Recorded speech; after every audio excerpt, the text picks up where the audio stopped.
Assalamualaikum warahmatullahi wabarakatuh. Baik, hari ini saya akan menjelaskan tentang sintesis protein. Kita lihat dulu materinya. Oke, di sini. Nah, kita harus tahu dulu tentang perbedaan dasar antara DNA dan RNA, karena sintesis protein ini berasal dari pengubahan DNA menjadi RNA dan RNA menjadi asam amino. Kita lihat dulu. Yang paling mendasar adalah basa nitrogen yang disusun oleh DNA dan RNA itu sedikit berbeda. Jadi basa nitrogen pada DNA itu terdiri dari ada basa purin dan basa pirimidin. Sama dua-duanya, tetapi beda jenisnya.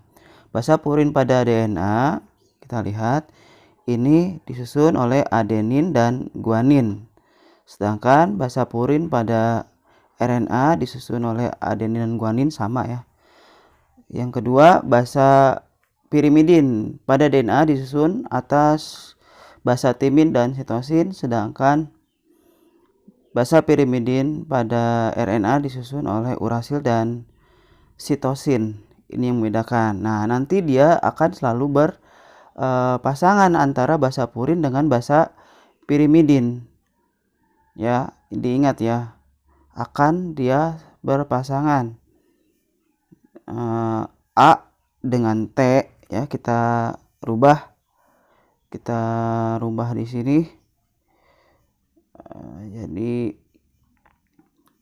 A akan menjadi T atau sebaliknya, dan C atau S ya, sitosin menjadi G atau guanin. Ini konsep dasarnya. A, T, C, G pasangannya. Atau terbalik ya. Kita lihat di sini.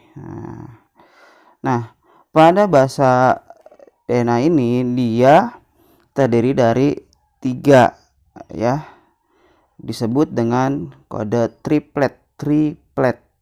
3. Kenapa 3? Karena nanti asam amino yang dihasilkan itu berjumlah 21. Sehingga kalau 2 pangkat 2 hasilnya 4. Tapi kalau 3 pangkat 3 hasilnya lebih dari 21. Makanya disebut dengan kode triplet. Nah, kode triplet itu disebut dengan kodon. Nah, ini contoh kode genetik ya, atau kodon yang nanti diterjemahkan menjadi asam amino. Nah, di sampingnya itu ada keterangan tuh. Itu adalah macam-macam dari asam amino. Nah, sedangkan yang lingkaran ini adalah tadi kode triplet tadi. Misalkan yang dihasilkan pada sintesis protein adalah USU, punya USU misalkan. Maka yang terbentuk asam amino adalah ser. Apa itu ser? Yaitu serin. Seperti itu.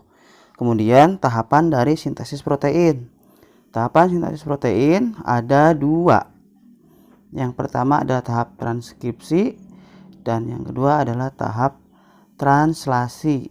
Ya, kita bahas yang pertama adalah tahap transkripsi. Tahap transkripsi ini di mana DNA sense atau rantai DNA ini diduplikasi.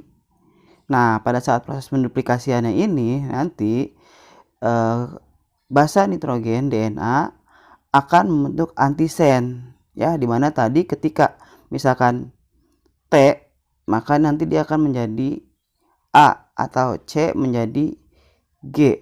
Selanjutnya dari antisen baru akan membentuk RNA sense.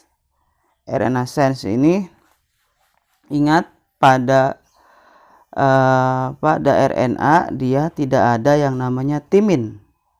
Ya, tidak ada basa timin. Maka basa timin nanti akan berubah atau diubah menjadi basa urasil ya. Jadi kalau ada T nanti akan diubah menjadi U, seperti itu ya, urasil.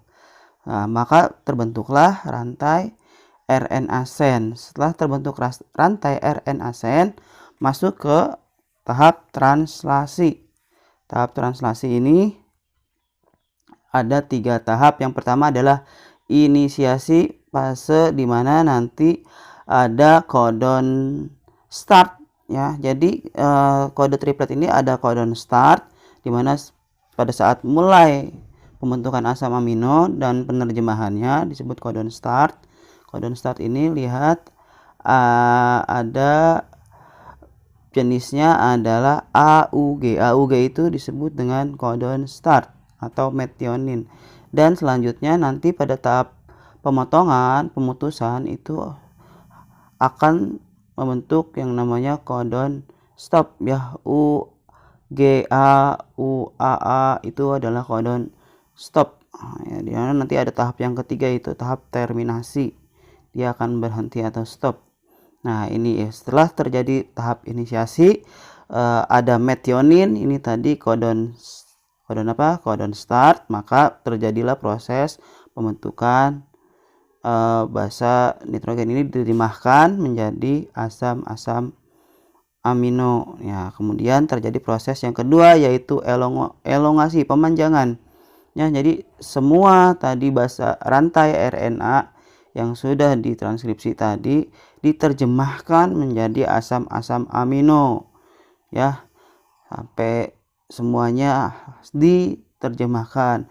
Nah, jika nanti ketemu dengan codon stop, nah ini codon stopnya UAG, UAA, dan UGA, maka proses penerjemahan akan berhenti dan terjadi proses pemutusan. Nah, maka terbentuklah yang namanya polipeptida, yaitu kumpulan dari asam-asam amino. Seperti itu proses dari